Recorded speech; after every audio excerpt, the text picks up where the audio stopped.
everyone. Welcome back to Catholic Pipes. And today I have a special guest. I have Alan from the Pipe Cottage. And I'm going to go ahead and allow him to introduce himself so he can tell us why he is so awesome and interesting. Well, it's a privilege to be here and have a conversation about pipes and Catholicism and whatever various and sundry topics will come to mind. Yes, I am Alan Harrelson, the owner and the proprietor of the Pipe Cottage, which is really nothing more than a social media presence. And we are recently we're confirmed into the Catholic Church. And so life is good. We live on a farm in southeast Kentucky, and most of my time is spent either reading books, teaching online, or riding horses or smoking pipes. So a native-born South Carolinian, but we're so happy to be in Kentucky. I have a beautiful wife and 3 children, all under 5 years of age. And so if you hear any rumblings in the background, it's the fact that my kids are probably screaming for some reason, for you know how it is. But anyway, that's who I am, and looking forward to this talk today. I think you definitely gave us a reason to believe that you are extraordinarily interesting with all that you just said. We'll give it a sporting chance. Yeah, exactly.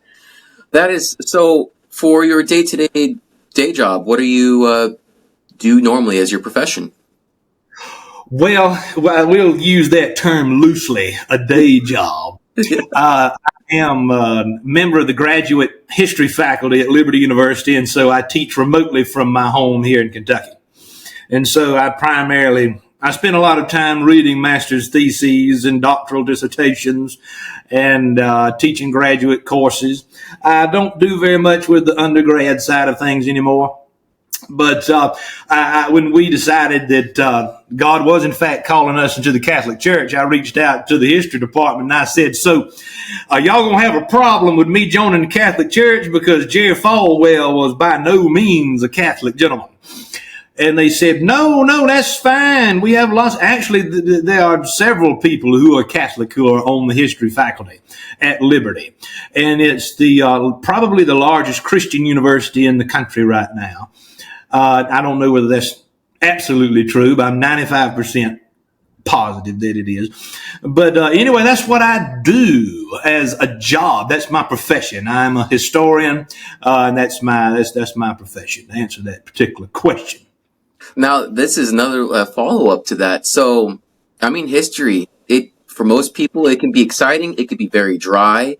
So what got you into history to pursue it at the level that you are? I mean, when people hear you're reading master theses, doctoral dissertations, that you're in it when it comes to academia. But how did you get to that point? Was history always of interest to you? Oh, yes. I have always been fascinated by the past. I started reading history at a serious level at 12 years old. I was homeschooled. My sister and I were homeschooled, and we're going to homeschool our children as well. And so being raised in South Carolina, you're surrounded by history everywhere. It's on nearly about every street corner. And it's one of the most historical places in the country. And I got my master's degree from the College of Charleston. And my family and I would often go down to Charleston, South Carolina, and just visit the sites of historical interest. My parents were very concerned that I had an appreciation for our family history and for the history of our part of the world.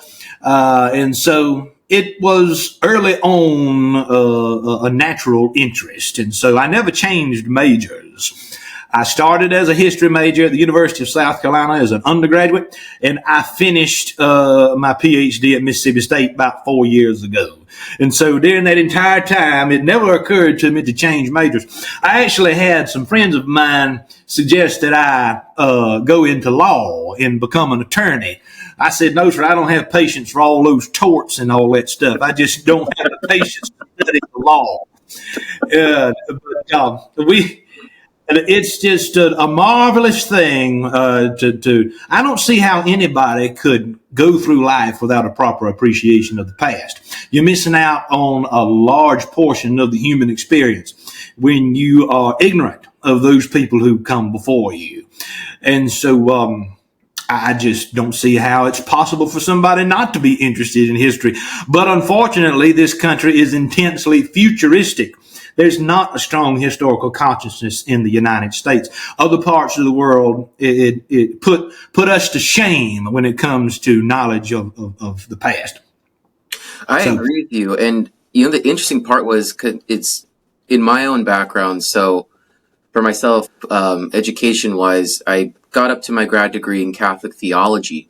And one of the things that I noticed, especially kind of in talking with, I don't know how to describe them, like your more progressive evangelical Christians, kind of the ones that I think for most of us, when we think of Christianity in America, we think of the evangelicals in the Protestant realm for the most part. Right. And what I've noticed is when you talk to them about theology, you realize that there is no grasp of Christian history to help give foundation to like the points that they're going to make, the theology. It's almost this sense of not realizing the shoulders of giants that you stand on when it even comes to the Christian faith. Like, do you realize how many great controversies happened for you to be able to say that Jesus Christ is both man and God? Do you realize that the Trinity that you believe in, how, once again, councils, fights, the academic powerhouses that went through the changing of language and ideas to get us to the core belief that defines you as a Christian? It almost is this sense of it kind of just fell from the sky, and it always has been. Yeah, well, you're touching on a topic that came to mind as I was thinking about entering the Catholic Church. If somebody had told me a year ago that I would have been confirmed in the Catholic Church on November 12th, 2023, I would have told them that was absolutely that was a bogus idea. There's absolutely no way it's going to happen. But the thought occurred to me earlier this year, probably late spring or so. If somebody would have asked me why I'm not Catholic, how would I answer that question? And no particular reason or event caused this thought to come to mind. It is nothing other than the power of the Holy Spirit himself. And so I began to search and to read, and I read historically, and I went back to the history of the church. And it occurred to me, so, there must have been Christians prior to the Protestant Reformation. There must have been Christians. But when you're raised, as I was, in an intensely evangelical Protestant background, and I'm not dissing what I've learned from my parents. I was taught by my parents to follow Christ with reverence and humility. And I am more thankful today for my upbringing than I've ever been. Yeah. But I went back through the history of the church, and what we're taught is that there's Jesus, then there's Martin Luther and John Calvin. There's this vast amount of information in between those people, however, that you're hardly ever taught when you are raised in an evangelical environment. And so I have gone from thinking that Martin Luther is just a hero to thinking that Martin Luther was, in fact, a heretic in many respects. And so that's a big, big transformation. Yeah. And I can't say it any other way. Martin Luther had some heretical ideas that he was espousing during the so-called Reformation. But then it went, and Chesterton was right. He said, if for something to be reformed, there has to be a form to begin with. Yeah. But rather than a reformation, what happens in the 16th century is a complete revolution. Yeah. We're not trying we don't end up with, of course, we do have the Counter-Reformation. We have the Council of Trent. The Catholic Church does answer some problems that were existent, that were very real. There were some reforms that needed to be made, but the Catholic Church addressed those issues. It did not require the 500 years since of people being taught that there's no Christianity between the early church and the Protestant Reformation. There's a lot of history there that doesn't contradict the way I was raised, but it augments it. It makes it more beautiful. And there's so much more beauty in the Catholic Church than I ever realized. And so I'm prattling on here, but I'm trying to make the larger point that without this historical understanding, both of nations and different societies and the history of culture, but without a history of the church, a proper history of the church in mind, you are missing out on so much that God has accomplished over the past 2,000 years. And I think you said it so beautifully when, and to clarify my stance too, not knocking on evangelical Protestants when I brought that up. Just this simple observation, but you said something so beautiful, which was in looking into the history and looking at the Catholic Church with new eyes. It didn't change per se what you believe, but it augmented it.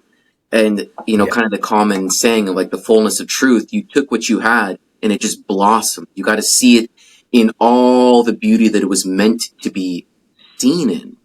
And I think that's so beautiful because we take this, and that's the thing is when we look at our Protestant brothers and sisters, there's so many beautiful, good things in terms of devotion and reverence that sometimes we as Catholics can lack. And it's beautiful when you come from that background because then you can import that reverence, that appreciation that a lot of us kind of, for being cradle Catholics, we see and hear the same thing over and over again, that all of a sudden we become very much desensitized to the sacred in some sense. And so that's what's so beautiful is when you have converts, they bring this fervor, they bring this passion into the faith that really, I feel like the converts like yourself and some of the ones that I know, they bring a lot of hope into the church because there's this zeal that comes in that's new to the people around them that they kind of say, hey, I want what that guy has.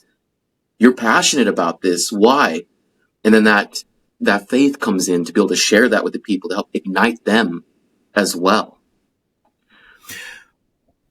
Well, what I've noticed is there is a great chasm of misunderstanding between Protestants and Catholics. And I was actually talking to an old friend of mine a couple of days ago on the telephone. He and I taught at school together down in South Carolina for about 3 years.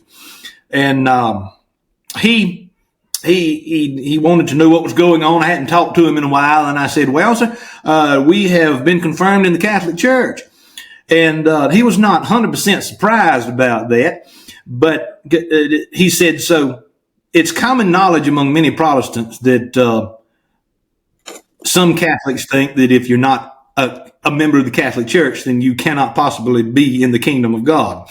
I said, well, so the Catechism doesn't teach that. The Catechism specifically says that we recognize Protestants as our brothers and sisters in Christ, although they are not in full communion with the Catholic Church.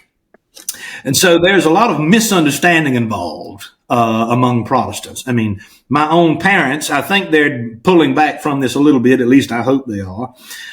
They originally told me that I am in danger of eternal hell and damnation because I'm now following a false gospel. But that is completely wrong. But that's not to suggest that my parents are stupid and they don't know anything and they don't love Christ and love all that the Lord has done for them in their life. What it does mean, however, is that their sense of tradition begins with grandma and grandpa and their grandparents. It doesn't begin with the early church fathers. And what the Catholic Church offers is this beautiful tradition, which unfortunately is not appreciated. It's certainly not taught as much as it should be in American society. And Catholicism is well over half of the Christians around the world. Half of the Christians, at least around the world, are Catholic. And I think the numbers are around 35% Protestant, and the remainder are Eastern Orthodox. So I can't believe that, this 35% has figured out all the answers to theology and that we should completely neglect 50% of the people worldwide who call themselves Christians who are in the Catholic Church.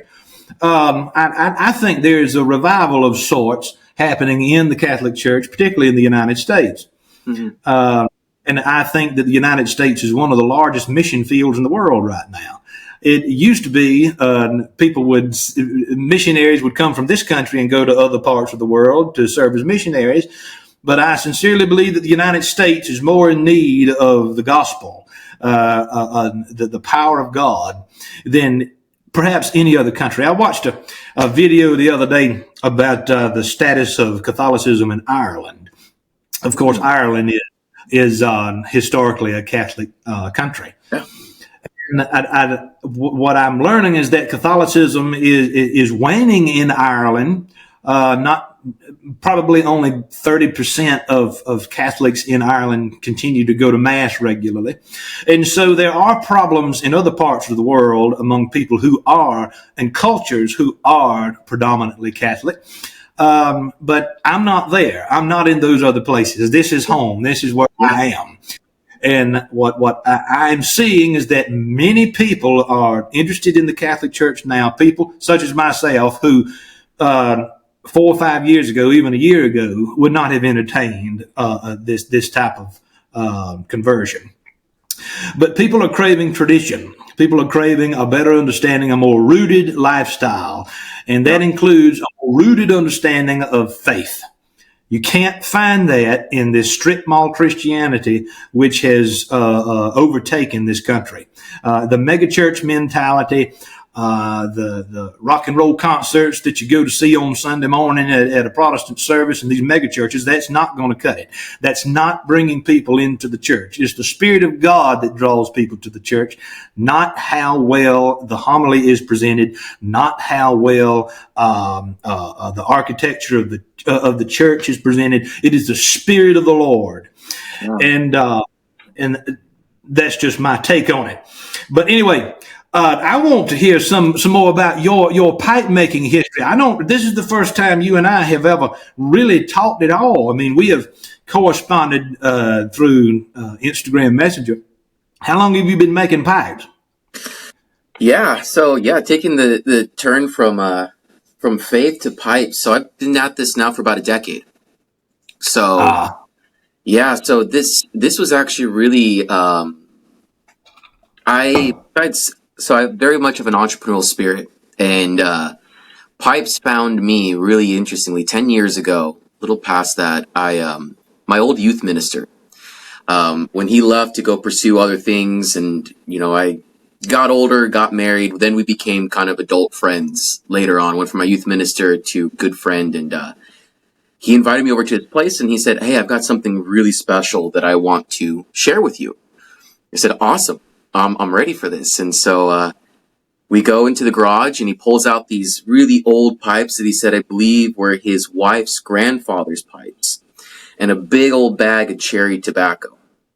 And I'm looking at this, and my father was a big smoker. I think it was Marlboro Reds.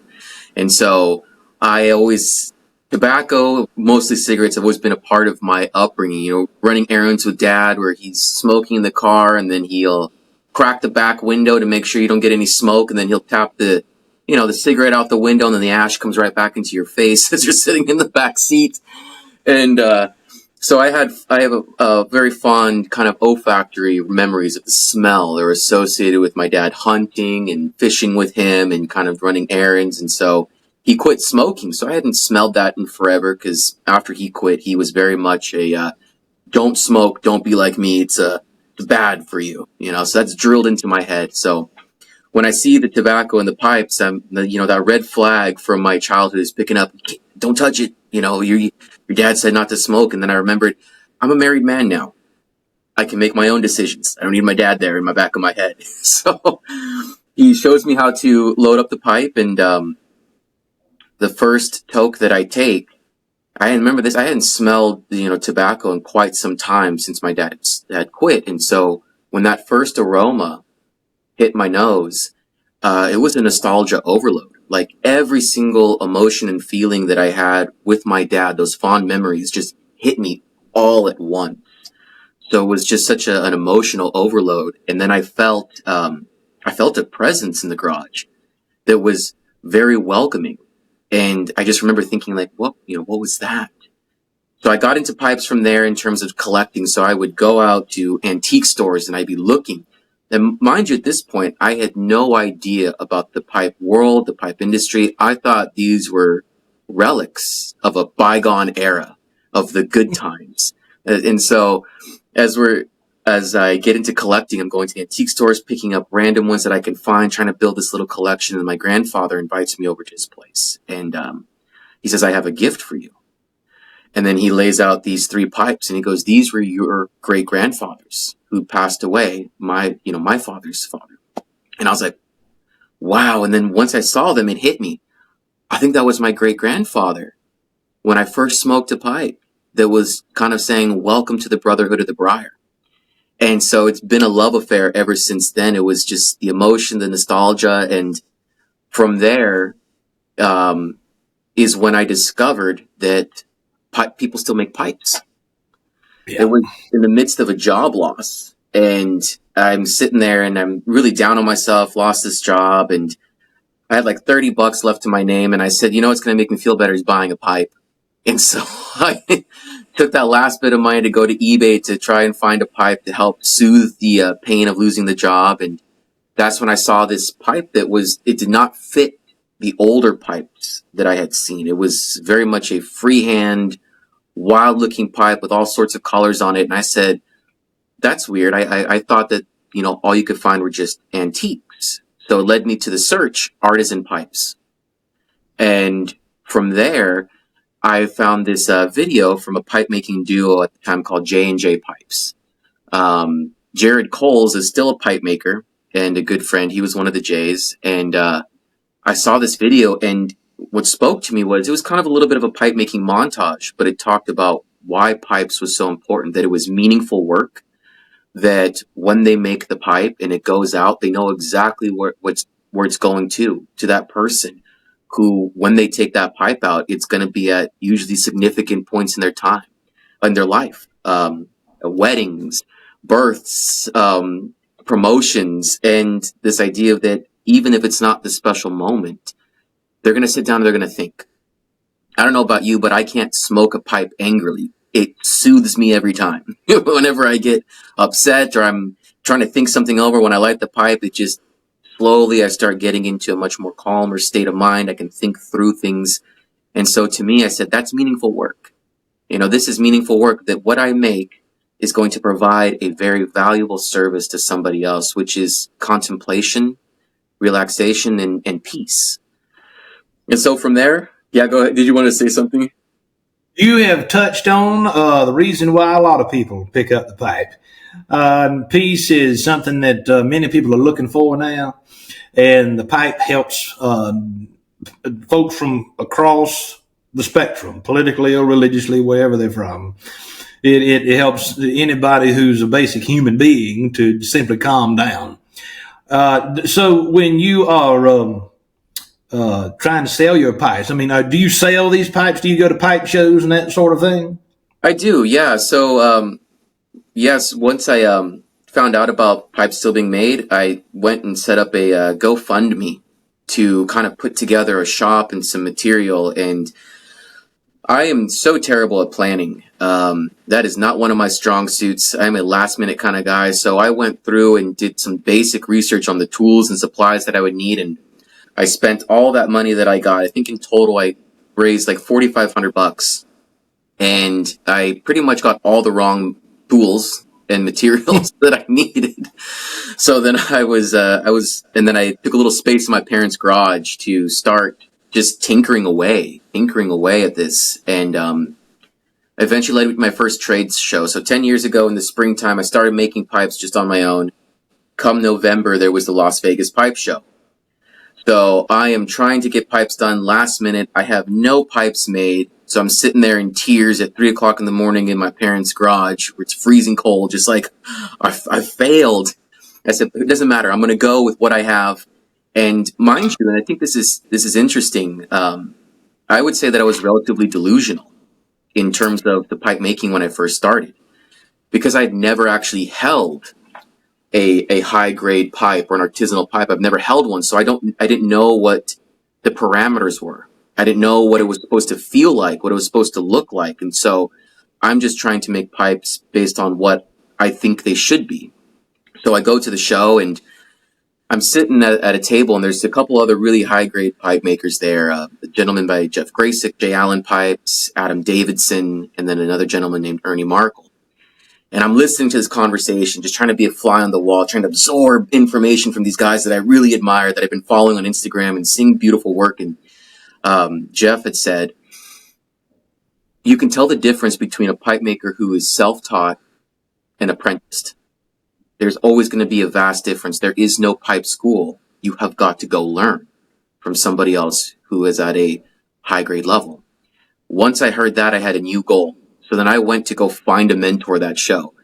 So I took this pipe that I made and showed it to the first guy, and he looks at it, looks at me, and he goes, what do you think is wrong with it? And so I start listing off things that I think are wrong with it. And he's, great, you don't need my help. And I was like, ooh, wow.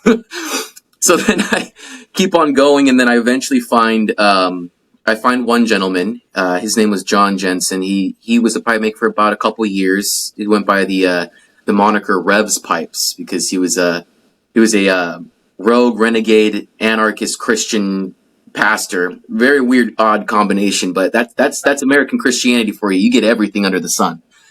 So we had a little conversation, and he looked at my work, and then he said, you know what?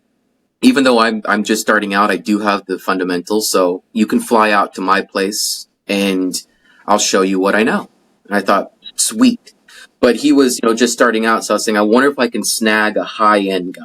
That's what I really want. This is a good starting point, but I want to see if I can line up something with one of the experts. And so I met this gentleman by the name of Steve Liskey. And Steve Liskey was known for his bamboo work. And he looked at my work, my pipe, and he looks at me, and what I love about this guy is he's just salt of the earth kind of guy. He's sitting there with his American Spirit Black, the Perique kind. I just remember him sitting there taking a big whiff, got the one eye closed, just looking at the pipe and going, you want me to shoot it straight to you? I said, yeah, you know what? I've already been torn down. I didn't get a slice of humble pie. I got the whole pie. So whatever you say is not going to hurt me. And he goes, the only thing you've done right is you drilled all the holes straight. Oh, my goodness.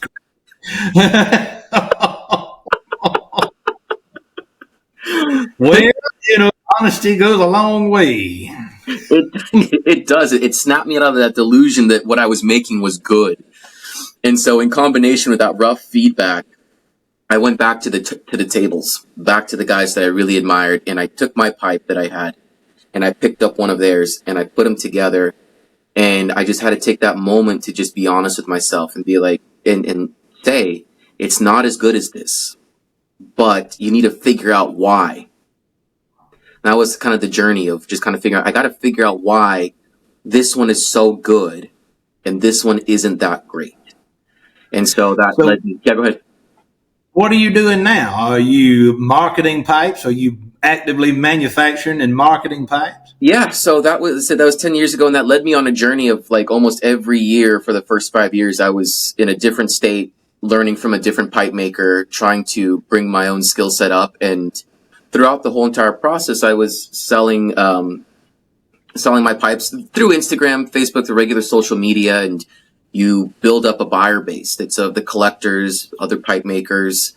And it wasn't until recently that I kind of realized pipes and Catholicism kind of go together.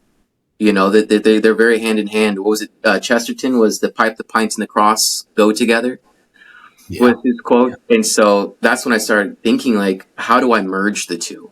How do I go from just selling pipes as just kind of this hobby and side business to kind of potentially turning it into a ministry of sorts where, we can bring other gentlemen into the world of pipe smoking to allow them that peace and that contemplation that people need. And so it's led me to all sorts of different things. And right now, Catholic Pipes is kind of the birth child, the infancy of this, where it's combining pipes, Catholicism as we're building the content, and then the hope is to be able to offer a branded pipe that is manufactured in Italy and then hand finished by me, and that will be allowed something that somebody could take. Because I mean, you've been in the pipe world a lot, and so when you look at the artisan prices, they can get really up there. And so when you have guys who are, approaching pipes for the first time, they don't know exactly what a proper price for a pipe is. And I think that when they come in and they say, "Hey, I'd like a pipe from you," and I tell them, "Well, it's $400," and that's the bottom tier of the high end pricing. There are a lot of them like, "Whoa, I didn't realize that," and then they're gone. And then I can give them recommendations of where to start, maybe some other pipe makers who are starting out and some tobacco recommendations. But I thought, where's this bridge? I want to be able to give these new guys something that they can get that's within the price range, that's associated with the faith, and allows them to feel that connection. And so that's what I'm working on right now, is trying to get into a factory-made pipe that I hand-finish that I can brand as a Catholic pipe, to be able to have for Catholic men to be able to get into the pipe industry and have something that's related to their faith. There is a strong connection between Catholic teaching and pipe smoking. There are many Catholics around this country and around the world who enjoy smoking a pipe. I've met them in through the Pipe Cottage. I would say that at least half of the new subscribers we received in the past 3 or 4 months are Catholic pipe smokers, and that number is in the thousands. That's evidenced by the emails and the messages and the comments I receive. There are many, many people who are in the church who enjoy smoking a pipe. They may not smoke a pipe every day. They may not be avid about it, but they enjoy the hobby when they do have the time. But on the other hand, there are also many Catholic pipe smokers who are avid. They're astute observers of the pipe smoking scene. But they do go hand in hand. So I think you're on to something there. There's a market for pipes that are manufactured from a Catholic base. Yeah. And of course, a pipe doesn't have to be connected to any particular type of religion anyway. Yeah. But if you want to go that route and have the Catholic name on your brand, then there will be a market for that, I'm sure.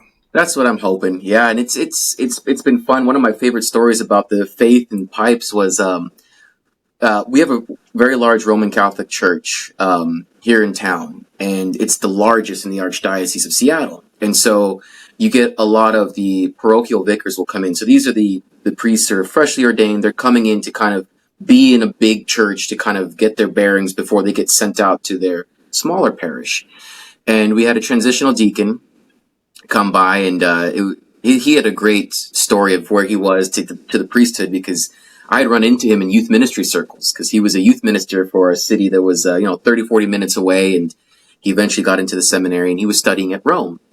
So he came back after he was done with his first year in the transitional diaconate at St. Mike's. He went back to Rome. Then he came back to visit us, and he had gotten into pipe smoking himself, and he wanted to buy a pipe for himself and a fellow seminarian.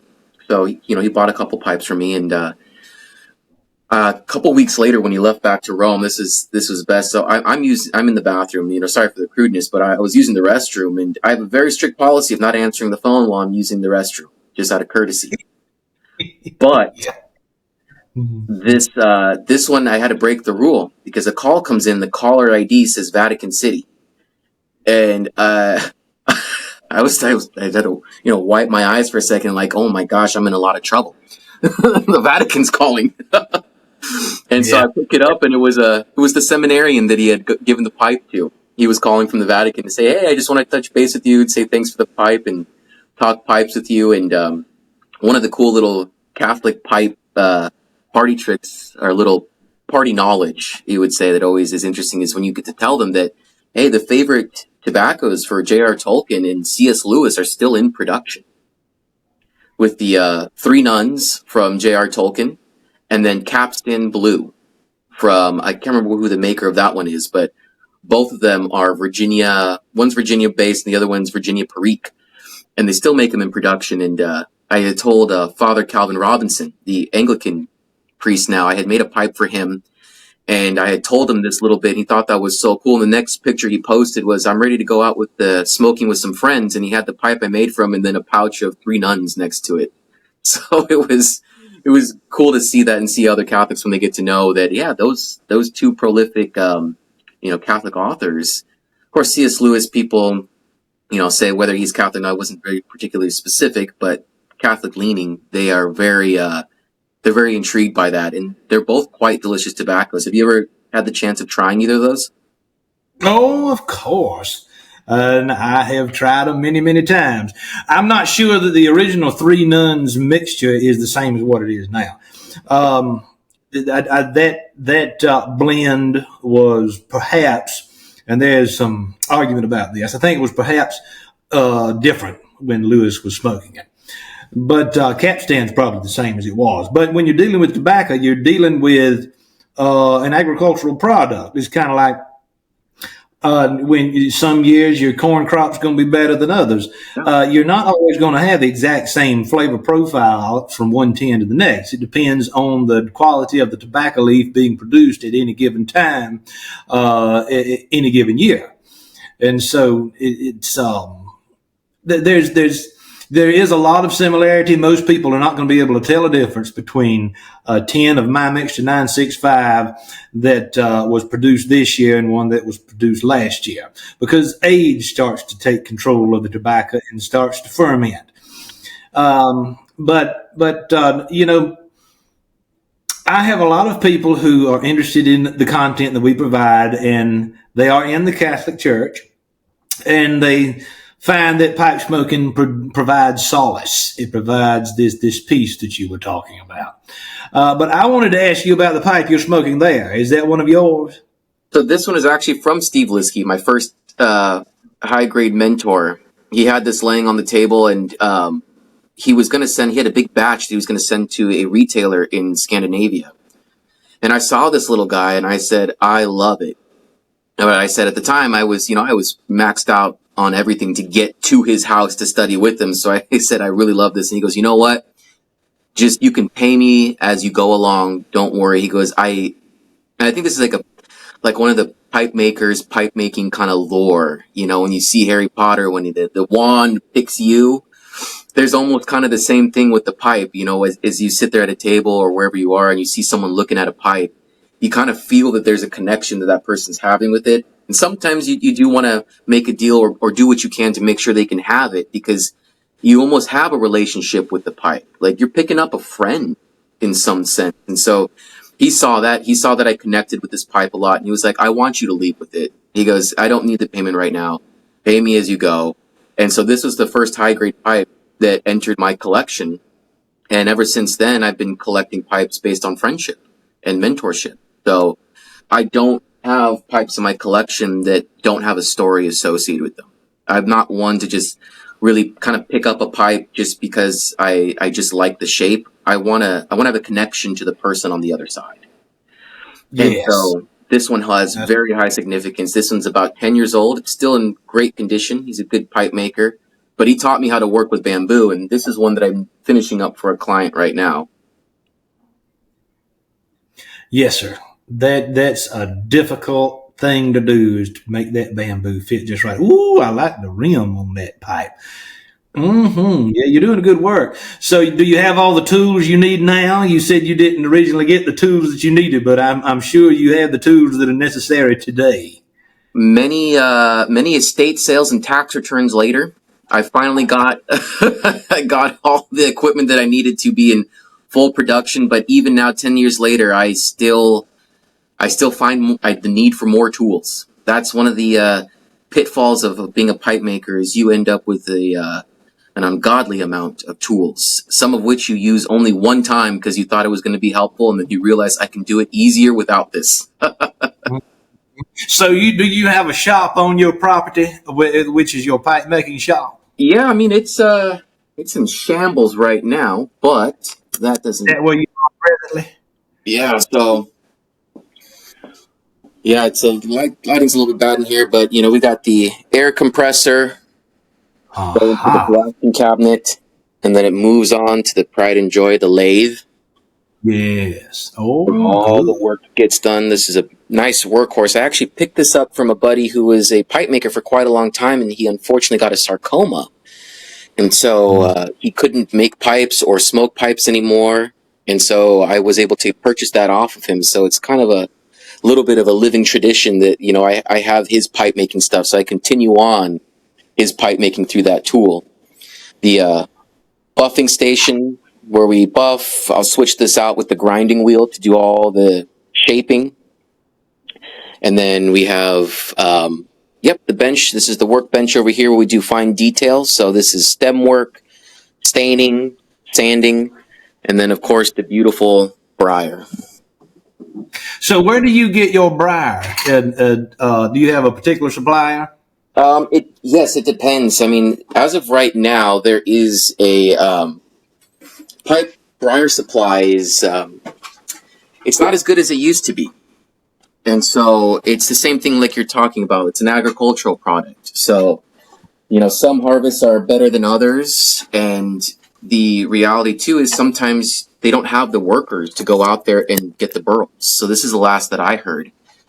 And so there's not a lot of quantity of high quality stuff that's available. So a lot of us pipe makers are having to get more innovative in terms of our shaping and how we design. Because you used to be able to get a block of briar that was just beautiful grain all along the sides and the front, very nice, uniforms, easy to design around. And now the grain for some of the blocks a lot of the blocks is just kind of warped and twisted in there. It's not as uniform as it used to be, and that could just be because of the temperature, the climate, the work, or whatever it is that's affecting the burls. But now as a pipe maker, in order for us to be able to pull out like smooth pipes, which require that nice grain orientation, we're having to get more creative in terms of how we're reading the blocks, how we cut into them, how we follow the grain. So the shortage of the higher quality briar that used to be so readily available is causing innovation on our side in terms of the designs that we make that we try to match to the grain pattern that we see in there that's a little bit less uniform than what we're used to. So I get my stuff from Greece, Spain, and Italy. 3 different suppliers. Yeah. So, how many pipes are you making? Are you making 2 a month, 20 a month? What's your production rate? I wish it was higher. It's honestly, it's whenever I can get into the shop. So I would say I like to shoot for at least 2 a month. And it's just because typically with 2 a month, they're usually consumed by commission work. And while commissions are the kind of the bread and butter of a professional pipe maker's business, when you don't have as high of a production or you're not relying on it for your main source of income, commissions can kind of get a little bit creatively draining, because instead of kind of going in there and making it fun in terms of like, I'm going to see what I can create, you're given constraints that say, I want this color, I want this length, I want this height, and I want your variation on this shape. So now you're constrained. So now I have to diligently look through the blocks for orientation in the grain that's going to match what they want. I have to specifically look through my bamboo to find a piece that's exactly what they want, rather than letting the creative process flow of like, I'm just going to cut into this block and see what comes out, and then go to my materials and start looking at which one is organically matches the best. There are commissions that I do appreciate that are full creative reign. The only thing they might say is, I need it to be hands-free. And it has to be just light enough for me to just be able to read or work without having to hold it. And that I can work with. I mean, that's great. That gives me complete control. And typically when I do those commissions, I'll look through Facebook and their social media to try and get a hint of maybe some personality or aesthetic. And then I'll build the pipe to match them as an individual. So it's a very process. That is that's got to be tough work, because people are so picky about their pipes these days. Years ago, we didn't have nearly the variety of pipe shapes and styles that we have now. This is, in fact, the heyday of pipe smoking. There may not be as large of a percentage of people smoking pipes among people who use tobacco, but there are more styles, manufacturers of pipes. There's more tobacco variety than there's ever been in the history of pipe smoking. And so you have this large panorama of material that you've got to deal with, and it's overwhelming. Somebody who's first getting started in pipe smoking, I hardly ever suggest that they go pick up $100, $150 briar. I'll say go get you a corn cob and just see whether this is a hobby that you will enjoy, because it's not for everybody. It's not like cigar smoking. It requires far more skill and patience. Yes. But when you start getting to the point where you're interested in the craftsmanship and the artisan pipes, then you better be ready to pull out $400 or $500, as you say, and that's on the lower end of a lot of artisan pipes that I've seen. But you mentioned the Vegas Pipe Show. Brian Levine is probably, there's no telling what kind of pipes he has in his collection. I mean, people like Brian Levine and people like the name's slipping me, the folks who ran the McClellan Tobacco Company. Oh, I should know that name too. I can see his face. Oh. The McNeils. Okay, yeah. Yeah, the McNeils. I can only imagine the tobacco and pipe collection that they must have. But there's no such thing as need another pipe in the pipe collecting world. You don't need 300 pipes. It is nothing more than plain old-fashioned greed in a lot of respects. You have to have this particular piece because no two pipes are exactly the same. Even when it comes with factory pipes, no two factory pipes are exactly the same. The grain is going to be different, a completely different piece of briar entirely. And so it's just interesting. It's an appreciation. People who collect pipes and people who smoke pipes at a serious level, yep, they are appreciative people. They are interested in artwork and in quality handmade craftsmanship. I mean, there are many other things one can buy that allow you to participate in some type of craftsmanship. But when it comes to serious pipe smokers, it's, as you say, they have a relationship with the person who made the pipe, or at least they want to know the person who made the pipe. Oh. And I've had people ask me point blank, if you have a pipe that you would be willing to get rid of, I'd love to buy it from you. Very seldom do I sell a pipe out of my personal collection. If I get rid of a pipe out of my personal collection, usually it's going to be a gift to a close personal friend. I'm not going to sell it to somebody I don't know, who simply finds me on the internet, because I don't have a pipe that doesn't have a story behind it. Yeah. And so if I'm going to give that pipe away, it has to go to somebody who I'm familiar with. I mean, it's a serious business. It sounds ridiculous to people who don't smoke pipes, but it becomes a lifestyle. It's not simply a hobby. It becomes a lifestyle. Well, Mr. Swanson, I am running out of time. We have talking for close to an hour now, and I had allotted until about 12 Eastern to do this interview. So I wonder if there are any final questions or topics you would like to discuss before we sign off. Yeah, well, I thought I'd give you a chance to kind of, where can people find you? Because this is going out to a new base of Catholics out there and Christians who are going to be seeing pipes for the first time. So I know you have a wealth of information. So where can they find you? Well, we have a YouTube channel, which is about 27,000 subs now. We started it a couple years ago, and it's simply called the Pipe Cottage. And we also have a website, pipecottage.com, and we have our own social media platform, Pipe Cottage Social. And there is an app available for that wherever you find apps. I mean, the Apple App Store and Google, whatever that thing is.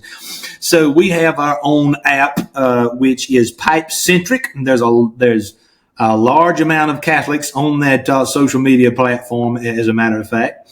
So those are the places primarily you can find us. We have an Instagram page, but this is not a business for us. We don't make a great deal of money. We hardly make no money at all with this. I do it because I enjoy talking to people such as yourself and getting to know others. And it's unfortunately in this day and age, I absolutely despise social media for many reasons, but it is a way for us to build a community of like-minded individuals in a world that has gone absolutely insane.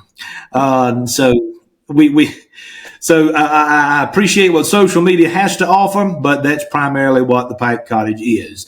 It is a social media presence now, and it's allowed me to develop several good friendships and acquaintances around the world. And so that's where you can find us. Fantastic. Well, hey, thank you so much for your time, Dr. Allen, and I hope you have a fantastic day. May God bless you and your family, and may the fruits of the faith be ever present in your life. Thank you so much for your time. It's been a pleasure and an honor. Let's do it again soon. I agree. All righty. God bless.